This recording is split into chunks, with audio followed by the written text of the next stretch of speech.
আমি এখন দাঁড়িয়ে আছি যশোর শহরের প্রধান সড়কে। এখানে প্রতিদিনই হাজারো মানুষ চলাচল করেন, আর প্রতিদিনই ভোগেন একই দুর্ভোগ, যানজট।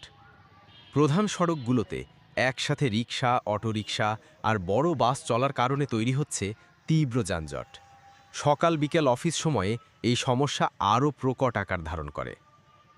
ফুটপাত দখল হয়ে যাওয়ায় পথচারীরা বাধ্য হচ্ছেন মূল সড়ক ব্যবহার করতে।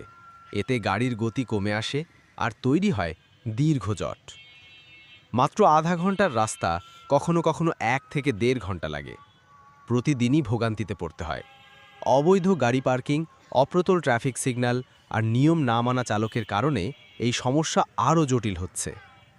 সুশৃঙ্খল ট্রাফিক ব্যবস্থা, ফুটপাত দখলমুক্ত করা এবং কঠোর আইন প্রয়োগের মাধ্যমে অনেকটাই কমানো সম্ভব যশোর শহরের যানজট।